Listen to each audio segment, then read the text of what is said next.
장사한 지 사흘 만에 죽은 자 가운데서 다시 살아나시며 하늘에 오르사 전능하신 하나님 우편에 앉아 계시다가 저리로서 산자와 죽은 자를 심판하러 오시리라. 성령을 믿사오며 거룩한 공예와 성도가 서로 교통하는 것과 죄를 사하여 오시는 것과 몸이 다시 사는 것과 영원히 사는 것을 믿사옵나이다. 아멘. 사랑나무교회 아멘 중창단 나오셔서 특송해 주시겠습니다.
예, 함께 말씀 찾아봅니다. 사도행전 18장 1절에서 11절 말씀 함께 찾아봅니다.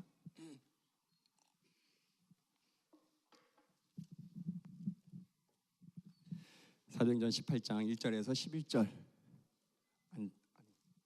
여기 떠죠? 예.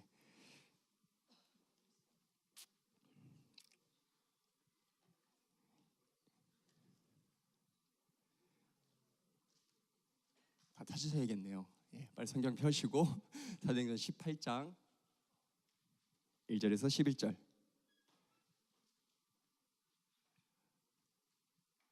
여기만 나왔네요. 예.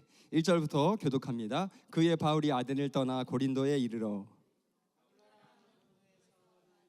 한 사람을 만나니 글라우디오가 모든 유대인을 명하여 로마에서 떠나라 한 고로 그가 그 안에 브리스길라와 함께 이달리아로부터 새로 온지라. 바울이 그들에게 들어가매 생업이 같음으로 함께 살며 일을 하니 그 생업은 천막을 만드는 것이더라. 안식일마다 바울이 회당에서 강론하고 유대인과 헬라인을 권면하니라.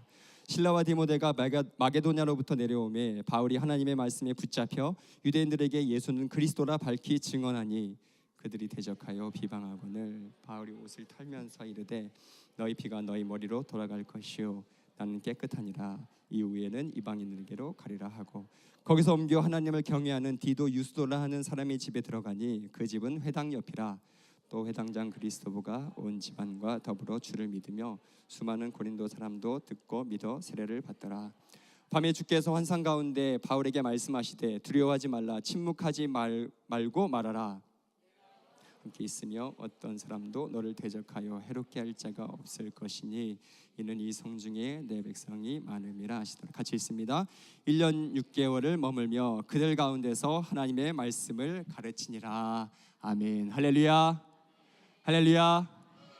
오늘 이렇게 따뜻하게 맞아주셔서 너무 감사드립니다. 사랑나무 교회가 오늘 주간 예배를 드린다고 해서 참 연습도 많이 했고 준비도 많이 했지만 제 마음속으로 늘 기도하는 건 하나님만 자랑하는 예배 되게 하여 주옵소서. 하나님만 드러나는 예배 되게 하여 주옵소서. 몇 번 서보니까 이제 경험이 통밥이라고 이제 오늘은 별로 안 떨리더라고요. 그래서 오늘 그냥 차분하게 했어요. 또 치과 강의 잘 들어가지고 강의 들으면서 저렇겠구나 하면서 많이 깨달은 바도 많고 오늘 함께 말씀 듣는 가운데 시간은 좀 지났지만 여러분 말씀 앞에서 집중하시고 말씀 안에서 우리에게 주시는 그 성령의 음성을 듣고 돌아갈 수 있는 귀한 은혜가 있게 되길 축복합니다. 저는 예전에 하나님의 말씀이 그렇게 어렵게 느껴진 적이 있었습니다. 항상 기뻐하라. 범사에 감사하라. 모든 염려를 주께 맡겨라. 두려워하지 말라. 사람이 어떻게 그렇게 살아요? 어떻게 항상 기뻐하면서 슬플 때도 있는 거지. 어디 맨날 웃고 다니니까. 범사에 감사하라. 투덜댈 때도 있는 거지. 불평하고 원망할 때도 있는 거지. 어떻게 항상 범사에 감사만 하고 살아요?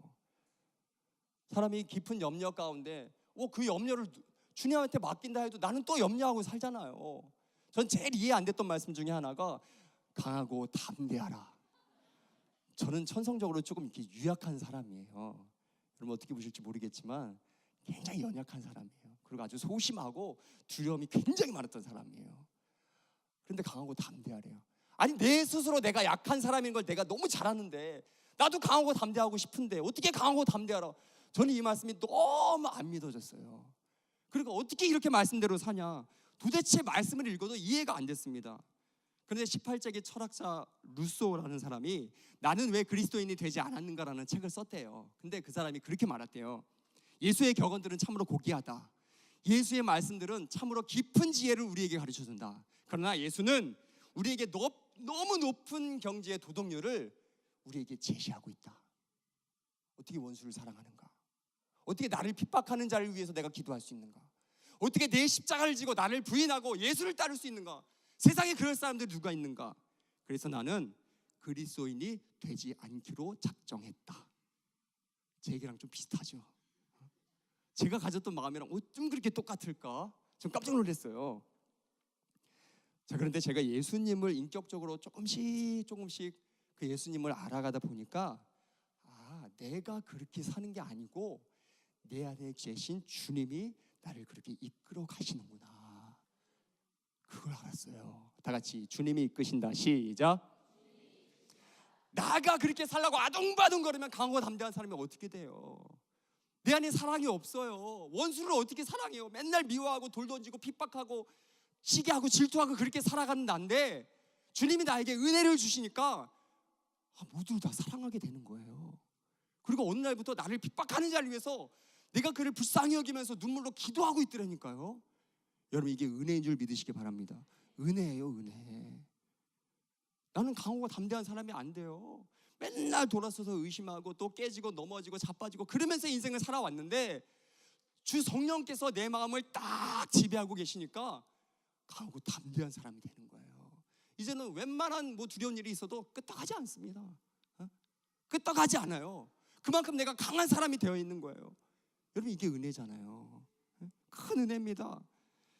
내가 어떻게 죄를 이겨요? 여러분, 여기 계신 분들 정도면 다 죄에 안 져보려고 열심히 애써봤을 거예요. 내가 어떻게 죄를 이겨요? 다짐하고 결단하고 일기 쓰고 별의별 짓을 다 하며 회개를 해도 죄 하나를 못 이겨서 늘 마음 아파하는 게 우리들이잖아요. 안 돼요, 안 돼. 아무리 이겨보려고 별짓을 다 해도 죄 안 이겨져요. 그런데 주님이 내 안에 계시다는 그 실제가 너무 분명하니까 죄가 이겨지는 역사가 나타나는 거예요. 죄가 없는 게 아니라니까요. 여전히 내 마음속, 내 심령 가운데 죄의 유혹이 있지만 주님이 더 그 죄의 유혹보다 더 강한 실자가 돼버리니까 이겨지더라니까요. 그렇게 어려웠던 죄가, 그렇게 나에게 큰 유혹이고 시험이었던 죄가 어느 순간부터 그냥 아무렇지도 않게 그냥 스쳐 지나가 버려요. 여러분들에게도 이런 은혜가 있게 되길 주님의 이름으로 축원합니다. 은혜예요, 은혜. 내가 하는 게 아니고 주님이 나를 그렇게 이끌어 가신다는 거예요. 오늘 우리가 읽은 본문은 사도 바울이 고린도라는 곳에 도착했을 때의 기록입니다. 사도 바울이 고린도에 있을 때 그 마음이 어땠어요?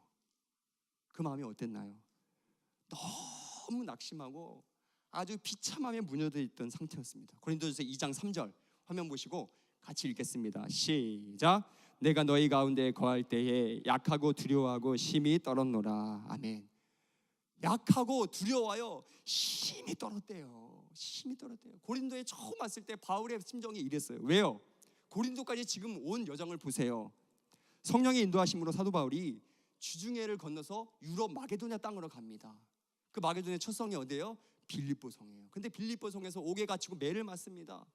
그래서 빌립보 성에서 또 데살로니가로 갔는데 웬 깡패 같은 놈들이 계속 따라다니면서 방해하는 거예요. 또 베레아로 갔는데 그 깡패들이 베레아까지 따라와요. 그래서 아덴이라는 곳에 갔더니 아덴은 철학으로 유명한 도시예요. 복음 전하려고 했는데 죽어라 철학자들과 논쟁만 하다가 열매가 별로 없었어요. 그래가지고 온 땅이 어디예요? 어디예요? 고린도입니다. 고린도예요. 그러니까 이 고린도에 왔을 바울의 심정이 너무 씁쓸한 마음으로 좌절감에 가득한 채 고린도 땅에 지금 와 있는 거예요. 사도 바울의 마음, 무너질 대로 완전히 무너져 있는 사도 바울의 마음이에요. 집도 없어, 먹을 것도 없어요, 아는 사람도 없고. 천상 바울이 스스로 일을 해서 그걸 자비량이라고 하잖아요. 전도를 하려는데 돈도 없고 집도 없고 절도 없고 아무것도 없어요. 그래가지고 바울이 천막 만드는 일을 하면서 자비량으로 전도를 합니다.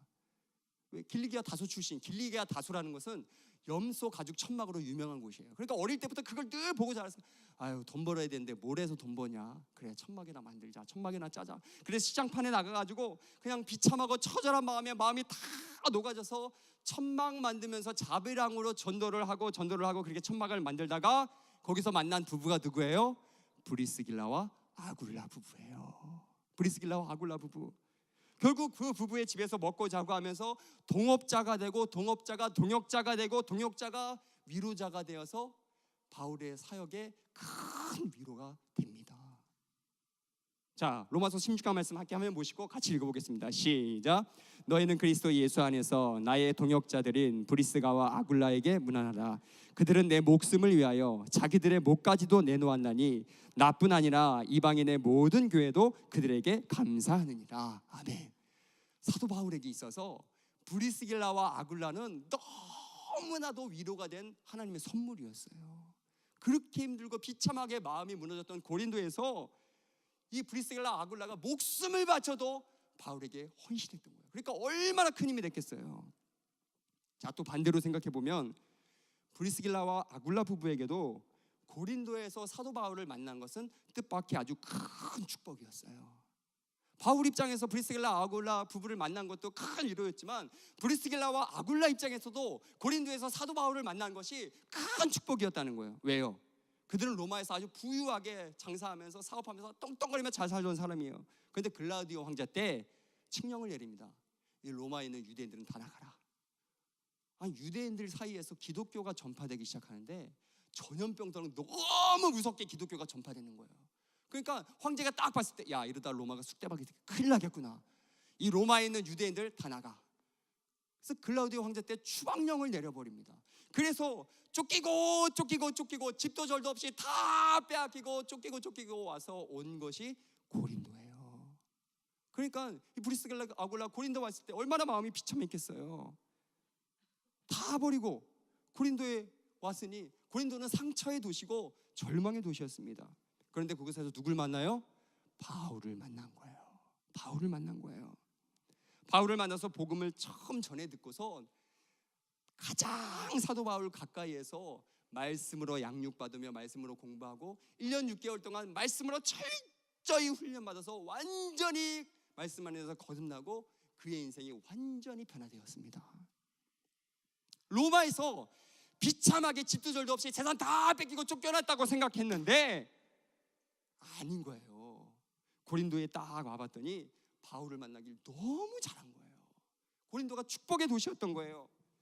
그러니까 이 부부에게도 그렇고 사도 바울에게도 그렇고 사람의 생각, 사람의 감정, 눈에 보이는 어떤 형편들, 이것으로 판단하면 고린도는 비참한 도시예요.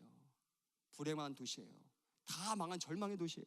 그런데 하나님의 계획하심 안에서 딱 보니까 이 고린도라는 것은 하나님의 특별하신 은혜와 하나님의 특별하신 위로가 가득한 도시가 된 줄 믿습니다. 고린도는 그런 곳이었어요. 자, 오늘 또 본문 5절부터 이어지는 이야기는 이런 얘기예요. 그때 마침 데살로니가에서 그 잠깐 헤어졌던 실라와 디모네가 사도 바울을 찾아서 고린도에 옵니다. 전도할 힘을 얻어요. 그래서 유대인의 회당에 가서 담대하게 복음을 외치며 전했는데 유대인들이 또 심하게 바울을 배척합니다. 그때 사도 바울이 좌절하면서 손을 탁탁 털면서 안 되는구나. 너희 머리 위에 너희 피가 돌아갈 것이다. 나에게 책임 없다. 나는 깨끗하다. 나는 이제 이방인으로 가겠다. 그러면서 사도 바울이 또 절망하는 장면. 안 되는구나. 빌립보, 데살로니가, 베레아, 아덴 다 유럽 땅에 와서 하나님의 성령이 인도하심 따라 분명히 우리가 왔는데 가는 곳곳마다 쫓김당하고 핍박당하고 절망하고 계속해서 남쪽으로 내려오다 고린도까지 왔는데 여기서도 복음 전하는 게 쉽지 않구나. 그럼 이제 어디로 가야 되나? 그럼 나의 사역은 이제 어떻게 되고 있는 건가? 이제 고린도에서 또 떠나야 되나? 그러면서 좌절하고 있는데 사도 바울이 기도 중에 하나님의 음성을 듣습니다. 자, 18장 9절 10절 다 같이 한 목소리에 있습니다. 시작. 밤에 주께서 환상 가운데 바울에게 말씀하시되 두려워하지 말며 침묵하지 말고 말하라. 내가 너와 함께 있으니 어떤 사람도 너를 대적하여 해롭게 할 자가 없을 것이니 이는 이 성중에 내 백성이 많음이라 하시더라. 아멘. 완전히 무너졌어요. 사방이 꽉 막힌 것 같은 깊은 좌절과 답답함에 탄식하면서 사도 바울이 딱 하나님 앞에 엎드려서 기도하는데 하나님의 바울에게 환하게 빛을 열어주셔서 그 영을 하나 열어주시더니 너 두려워하지 마. 고린도에 내가 구원할 사람이 많다. 너 힘내라. 내가 너와 함께한다. 그랬구나. 꽉 막힌 줄 알았어요. 사방에 우겨싸임을 당하는 줄 알았어요. 이제 절망이구나. 비참하게 마음이 무너져 있는데 하나님께 기도했더니 하나님이 환하게 영을 열어주시는데 너 두려워하지 마. 이곳에 너가 구원할 사람이 많아. 내가 너와 함께하고 있으니 너 힘내라. 바울이 힘을 얻은 거예요. 지금 내가 잘 가고 있는 거였구나. 눈앞에 보이는 성경은 너무 비참했는데 너무 좌절했는데 너무 근심했는데 내가 지금 하나님 뜻대로 인도하신 대로 내가 잘 가고 있는 거였구나. 그래서 사도 바울이 1년하고 6개월 동안 고린도에서 복음을 전하며 머물렀다. 이게 오늘 우리가 읽은 본문 말씀입니다. 그러니까 지금 우리의 처지가 아무리 어렵고 아무리 힘들어도 답은 어디서 얻어야 돼요? 하나님이 나와 함께 하신다. 여기서 답을 얻는 거예요. 다 같이 주님이 함께 하신다. 시작. 다시 한번 큰 소리로 좀 해보세요. 졸지 마시고. 주님이 함께 하신다. 시작. 주님이 함께 하시면 되는 거예요. 주님이 함께 하시면 되는. 내가 사람들이 뭐 나를 보고 나 별소리를 떠들고 참 안 됐다 치거나 비참하다 별소리를 하고 내 스스로 생각했을 때 내 상황과 처지가 너무너무 처절하고 어려워도 주님이 함께 하시면 되는 거예요. 아멘. 여러분, 주님이 함께 하심을 늘 고백하시길 축복합니다. 야곱이 아버지 집을 떠나서 라반 삼촌을 향해 가고 있는데 정말 처절했잖아요.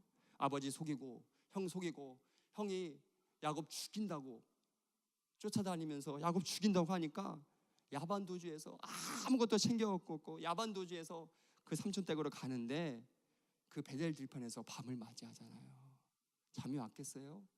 진보다리 하나 챙기고 못 와가지고 배고 잘 게 없어서 돌 하나 주워가지고 그거 배고 밤에 이렇게 하늘을 보며 누웠는데 비참해서 잠이 안 왔을 거예요. 하나님, 내 인생은 어떻게 되는 겁니까? 하나님, 내 인생 여기서 끝나는 겁니까?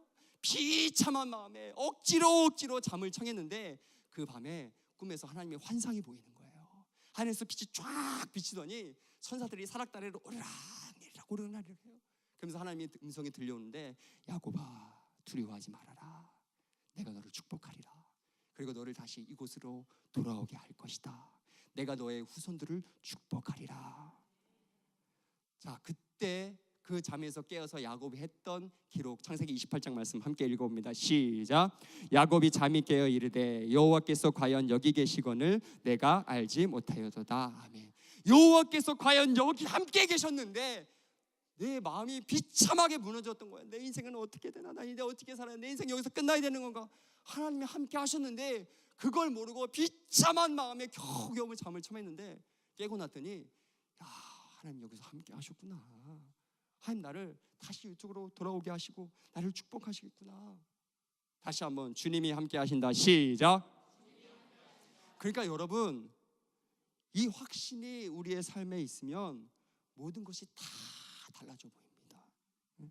눈앞에 보이는 형편, 지금 내 살아가는 처지들, 내 살아가는 모습들 중요하지 않아요. 중요한 건 뭐예요? 지금 살아계신 주님께서 나와 함께하고 있는가? 내가 오늘도 그 주님을 바라보고 있는가? 여러분, 이 믿음의 눈이 환하게 열리게 되시길 주님의 이름으로 축원합니다. 제가 사도행전 6장을 읽을 때마다 참 희한하게 생각하던 구절이 하나 있어요. 그게 뭐냐면, 스데반이 공회원들 유대인들에게 지금 돌에 맞아 죽어가고 있는데 스데반의 얼굴이 뭐와 같았더래요? 뭐와 같았더래요? 천사의 얼굴 같았더라. 저는 그 말씀이 그렇게 이해가 안 됐어요. 돌마다 죽어가고 있는 거예요 지금. 아니, 지금 이 목사가 막 설교하고 있는데 여러분들이 목사를 죽이려고 지금 돌 들고서 막 저를 막 돌 던져 죽이려고 죽여 그러면서 돌 던지면서 저를 향해 달려오고 있는데 어떻게 그 앞에서 천사의 얼굴을 하고 있네요? 정신 나갔어요? 미친 사람 아니에요? 저는 그 말이 도저히 이해가 안 돼요. 아니, 아무리 성령 충만하고 은혜와 권능이 충만했더라 할지라도 지금 돌이 지금 내 눈앞에서 날아오고 있는데, 실제 상황이라니까, 실제 상황, 전시 상황이라니까요. 연습 모해가 아니에요. 실제로 돌이 지금 내 앞에 날아오고 있는데 어떻게 그 앞에서 천사의 얼굴을 하고 있어요? 저는 도대체 그 말씀이 이해가 안 됐습니다. 그런데 그 다음 장의 말씀을 가만히 읽다 보니까 울음이 터졌어요. 제가 그 말씀 보고 울었어요. 보라, 하늘 문이 열리고 인자가 하나님 보좌 우편에 계시는지라.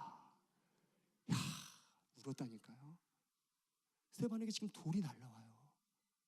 지금 수많은 유대인들이 스데반 죽이겠다고 화나고 무슨 깡패 같은 사람 다 동원해가지고 죽여 스데반 죽여, 저놈 죽여 그러면서 돌을 던지고 있는데 스데반은 그 돌 던지는 사람이 보이지 않고 하늘문이 환하게 열리더니 그 아름다우신 예수님의 얼굴이 보이는 거예요.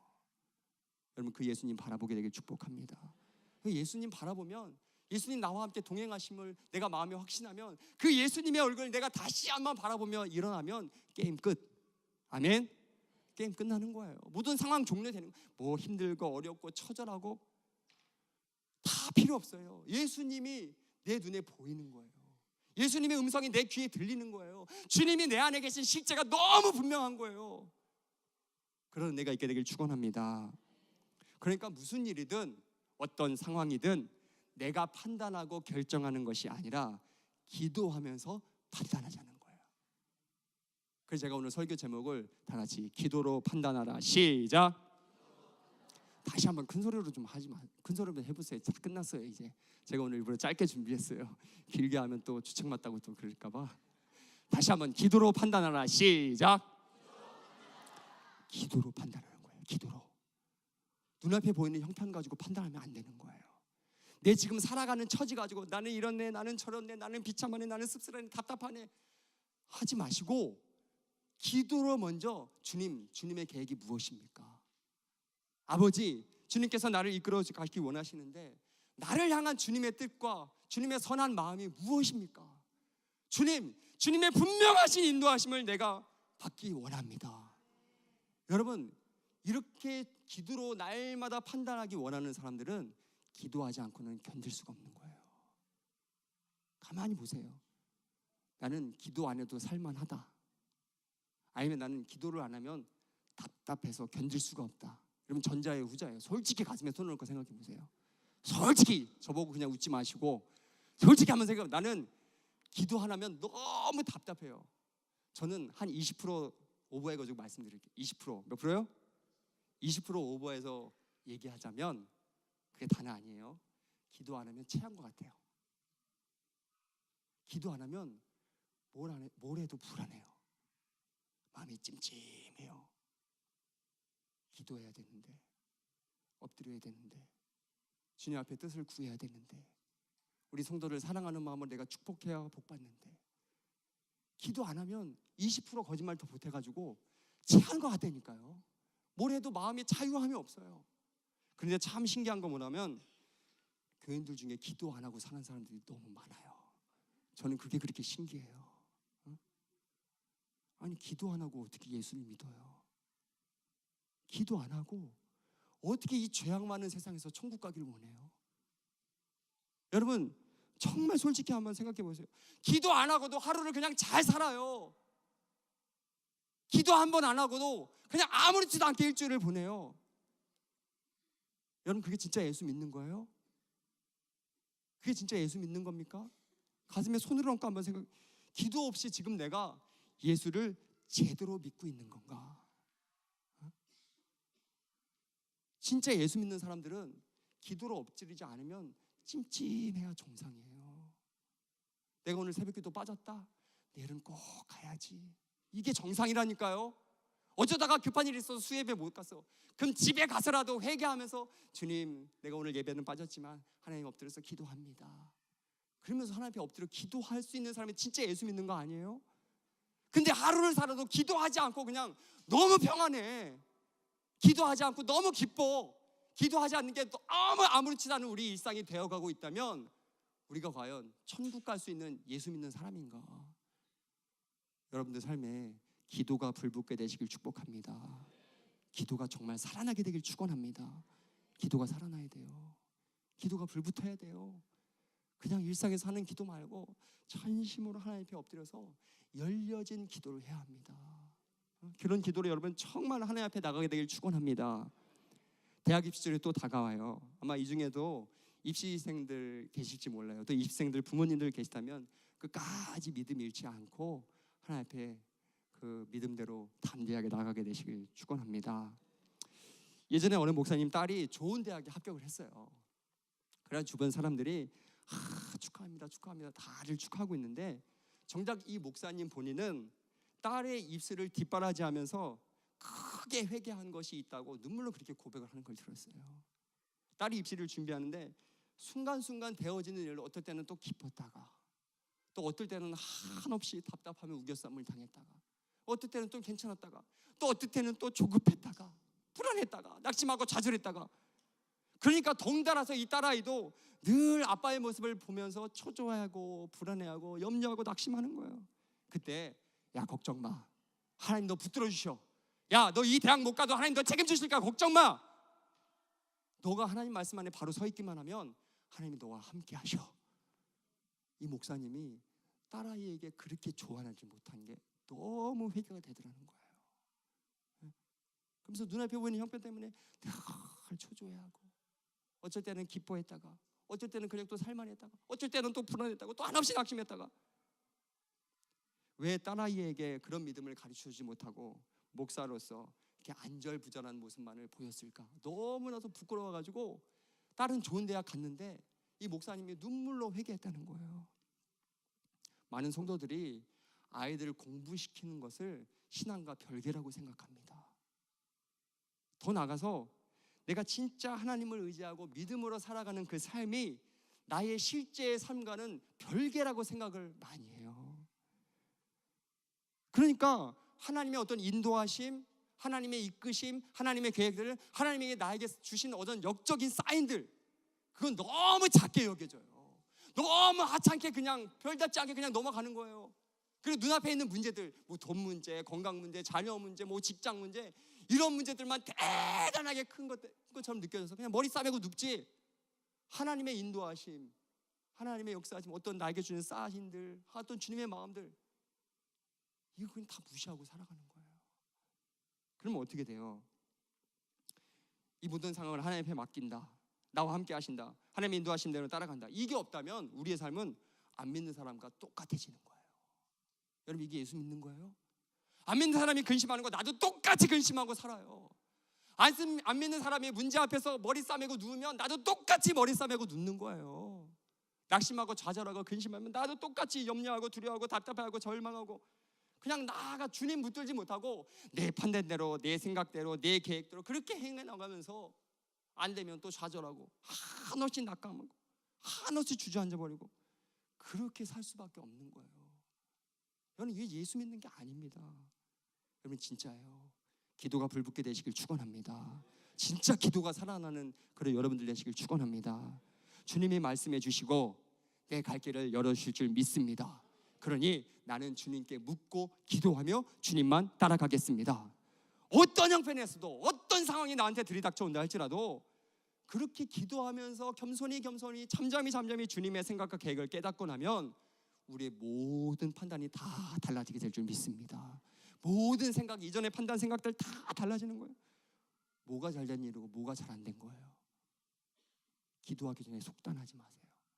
사람의 생각으로 와 잘됐다, 아 이거 너무 안 됐네, 아 속상해, 속단하지 마시라니까요. 뭐가 잘 되고 뭐가 잘 안 됐을까? 먼저 기도하는 거예요. 기도해보고 하나님 앞에 묻고 하나님을 바라보면서 잠잠히 이 모든 것을 기도해보고 판단하고 행해 나가는 것, 이것이 곧 믿음인 줄 믿습니다. 눈앞의 형편 속에서 덜컹 철렁하고 마음이 내려앉을 때가 있어요. 나도 모르게 마음이 조급해지고 그냥 가라앉아서 주저앉고 싶을 날들이 왜 없겠습니까? 깊은 염려에 치닫기도 하고 한없이 무기력함에 빠지기도 해서 아무것도 하기 싫고 내 삶은 왜 이럴까? 우리 가족은 왜 이럴까? 내 자녀는 왜 그럴까? 내 사는 모습은 왜 이렇게 비참할까? 그럴 때마다 여러분 기억하세요. 다시 한번 기도로 판단하라. 시작. 그래, 기도로 판단하자. 기도하기 전에 속단하지 말자. 기도하고 생각하고 기도하고 판단하고 기도하고 생각하자. 그렇게 주님의 뜻만 따라서 우리가 주님과 동행하며 나갈 때 우리의 삶 가운데 큰 주님의 영광의 승리가 보장되게 된 줄 믿습니다. 여러분, 사는 날 동안에 주님의 뜻을 늘 헤아리고 분별하면서 기도로만 행해 나갈 수 있는 우리 모두가 되시길 주님의 이름으로 간절히 축원합니다. 기도하겠습니다. 하나님 아버지, 기도로만 판단하라.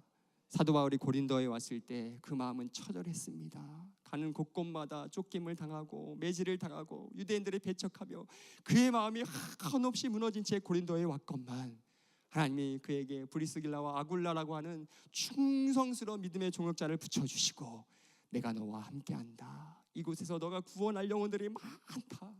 하나님, 기도해 본 후에 사도 바울은 새 힘을 얻고 1년 6개월 동안 고린도에 머물러 그 사역을 한 줄 믿습니다. 하나님, 우리가 사는 날 동안에 속단하지 않게 하여 주옵소서. 뭐가 잘된 거고 뭐가 잘못된 일인가, 인간의 생각과 판단으로 그렇게 함부로 계획하고 결정하고 나가며 씁쓸하게 답답하게 낙심하며 좌절하는 인생 되지 않게 하여 주시고, 판단하기 전에 먼저 기도하며 엎드리며 모든 상황과 형편들을 주님 앞에 내려놓고 잠잠히 주님을 바라보며 기도하는 가운데 하나님 내 영을 환하게 열어주시고 하늘을 환하게 열어주시사 하나님의 선하신 계획과 그 뜻대로 우리가 날마다 부르심대로 순종하며 주님의 크신 영광 가운데 승리할 수 있는 믿음의 사람들 되게 하여 주시옵소서. 감사드리며 예수님 거룩하신 이름으로 간절히 기도합니다. 아멘.